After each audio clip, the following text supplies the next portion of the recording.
Question आपके सामने, निम्न आंकड़ों का बहुलक ज्ञात कीजिए। वर्ग अंतराल है और बारंबारता है।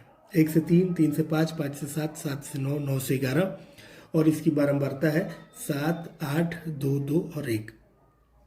क्वेश्चन बताने से पहले आपको हम इसका सूत्र बताते हैं। सूत्र क्या होता है? सूत्र होता है इसका ये वाला, L plus F1 minus F0 बटा 2F1 minus F0 minus F2 और गुना H, जहाँ L बराबर आपका होता है बहुलक वर्ग की निम्न सीमा। तो देखिए, सबसे पहले हम जानने का प्रयास करेंगे कि बहुलक वर्ग क्या होता है। इसमें बहुलक वर्ग क्या होगा? तो इसमें आपका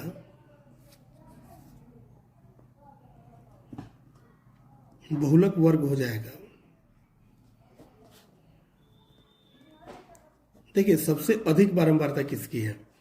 तो सबसे अधिक बारंबारता है 8, जो 3 से 5 की है, यानी बहुलक वर्ग हो जाएगा हमारा 3 से 5। क्या देखा आपने कि सूत्र होता है L plus F1 minus F0 बटा 2F1 minus F0 minus F2 into H, जहाँ L बराबर बहुलक वर्ग की निम्न सीमा। ठीक है, तो L बराबर हम अब यहाँ लेते हैं, L बराबर बहुलक वर्ग की निम्न सीमा। तो बहुलक वर्ग 3 से 5 हो गया, तो इसकी निम्न सीमा क्या होगी? 3 या 5। निम्न मतलब कम होता है ना, तो कम 3 है, तो निम्न सीमा हो जाएगी आपकी 3। चलिए, F1 के लिए आपको क्या, F1 का मतलब क्या होता है? F1 का मतलब होता है बहुलक वर्ग की बारंबारता।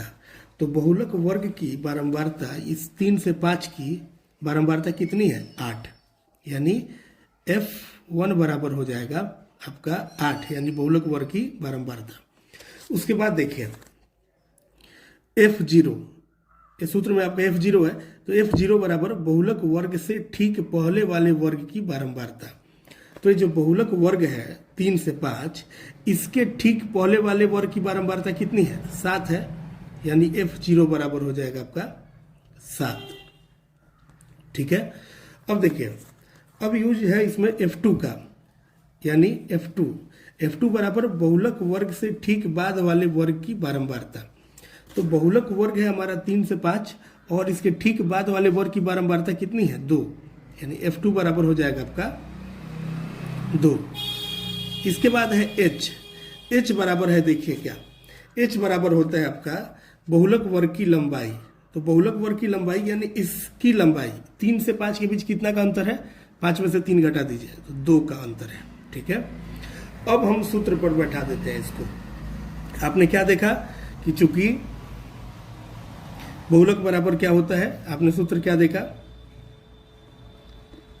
बहुलक बराबर आपने देखा है सूत्र L प्लस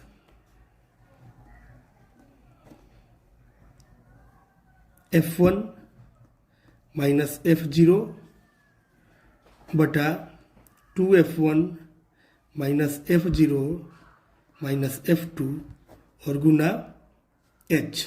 गुना में क्या है? H। ठीक है, अब इस पर बैठा दीजिए, आसानी से बैठा दीजिए। चलिए, L का मान कितना है? देखिए, L का मान है आपका 3 हो गया, प्लस F1 का मान कितना है? 8 है, 8 लिख दीजिए, माइनस F0 का मान कितना है? 7 है, 7 लिख दीजिए, बटा 2F1 यानी 2 गुना F1 का मान कितना है? देखिए 8 है, माइनस F0 कितना है? देखिए 7 है, माइनस F2 कितना है? 2 है, और गुना H कितना है यहाँ पर? 2 है। ठीक है, यानी हम क्या करेंगे, इसको अब हल कर लीजिए आसानी से। 3 प्लस 8 में से 7 गया तो 1 हो गया, और 2 जो है ऊपर ही ना है, गुना में 1 बटा 2 और बटा 1 गुना 2 और बटा क्या हो गया? 2 8 16 और माइनस 7 माइनस 2 कितना हो जाएगा? माइनस 9। माइनस माइनस प्लस होता है, चिन्ह माइनस का ही रहेगा, यानी 3 प्लस आपका हो गया 2 एकम 2 और बटा 16 में से 9 गया तो 7 हो गया। ठीक है, आप यहाँ पर इसका क्या कर सकते हैं? भिन्न का जोड़ कर सकते हैं, या आप इसमें क्या कर सकते हैं? 2 में 7 से डिवाइड करके यहाँ पर उसका मान लिख सकते हैं, कितना आएगा भाग करेंगे तो। चलिए, 2 में 7 से भाग करेंगे तो आएगा 0.7 दूना 14, 6 जीरो आगे जाएगा, 0.2 आगे भी ये बढ़ जाएगा। ठीक है, 3 में 0.2 जोड़ेंगे तो क्या होगा, 3.2 हो जाएगा। यही आपका बहुलक हो जाएगा 3.2।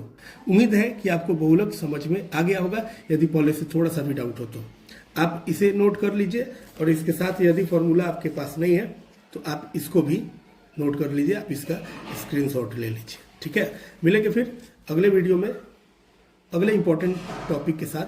बहुत बहुत धन्यवाद।